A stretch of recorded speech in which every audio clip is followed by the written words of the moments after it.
bagus sebetulnya ya, nggak cuma di komoditi ya, terutama kita bisa melihat lah bahwa begitu banyak perusahaan, bahkan perusahaan pelayaran misalnya ya, perusahaan pelayaran dunia itu target katakanlah 1 tahun itu bisa selesai dalam 1 triwulan ya. Komoditi akan terus naik menurut saya ya. Sebetulnya banyak juga new economy dan lain-lain, sayangnya Indonesia kurang punya ya, seperti medical dan lain-lain. Jangan lupa bahwa pemerintah juga memperkuat infrastruktur ya, gitu. Itu akan meningkatkan sebetulnya nilai tambah sektor properti. Saya ingin sampaikan sebetulnya sekarang itu kita lakukan boleh dibilang cukup banyak sektor yang menarik ya. Namun saya sampaikan bahwa risk control itu dari exposure ya. Jadi jangan greedy lah boleh dibilang ya. Jadi kita melihat bagaimana misalnya cari saja nilai misalnya asumsi dari harga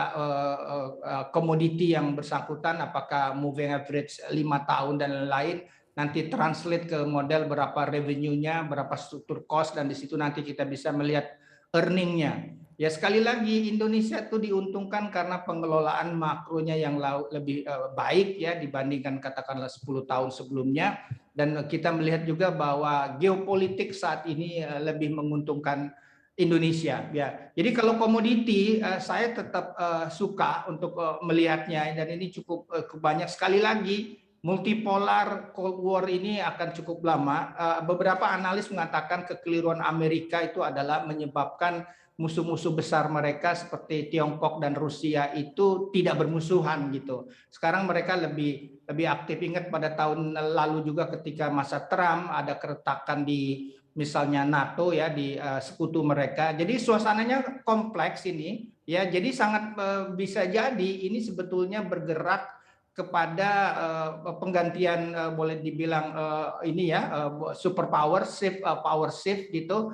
Dan sebetulnya ada cerita baru nanti kalau yang terjadi itu adalah momentum dari Tiongkok. Tiongkok ini lagi slowing, mereka mengetatkan, tapi ketika mereka bergerak mengarah stimulus, dan ini juga sudah dilakukan, mereka cut rates ya, reserve requirement gitu. Kita melihat bahwa ada ya, ini di pengalaman saya ada 2 jenis rotasi. Pertama rotasi antar aset, apakah dari misalnya dari fixed income, dari kemudian ke saham, ke komoditi, ke currency. Kemudian ada 2 rotasi yang lain adalah rotasi regional, dari misalnya developed market ke emerging market, dan Indonesia dengan pengelolaan makro yang baik menurut saya menjadi salah satu kandidat.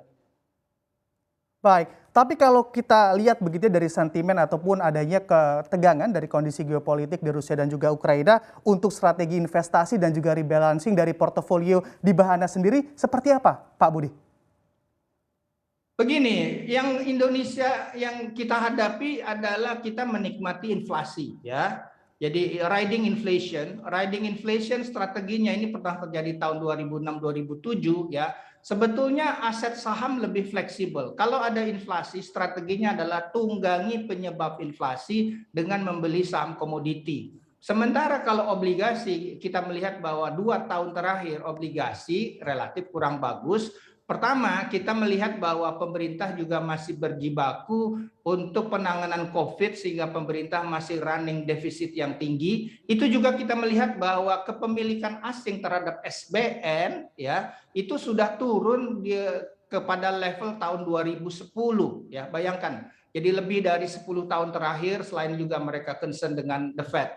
Tetapi pengalaman nanti kita melihat bahwa ketika orang cemas dengan katakanlah geopolitik, kemudian tekanan inflasi akhirnya bisa berkurang, dan probability the Fed juga akan mengetatkan itu berkurang ya, dengan ditambah tadi faktor pengelolaan makro yang bagus sehingga currency risk kita terbatas, asing itu akan masuk. Dalam merumuskan strategi biasanya saya melihat 3, global makro, domestic fundamental, dan yang disebut sebagai market positioning. Nah, market positioning sekarang itu adalah asing meninggalkan SBN, tapi ini barang bagus ya. Saya sampaikan tadi peningkatan harga komoditi tadi itu memperbaiki boleh dibilang keuangan pemerintah. Dan memang tahun ini ya masih ada misalnya rencana BI tetap untuk stand on buyer. Tapi kalau tahun depan pemerintah mengarah fiskalnya kepada kembali ke di bawah 3% dan BI tidak perlu lagi melakukan pembelian SBN, sentimen itu akan membaik. Sekali lagi investasi jangan baperan,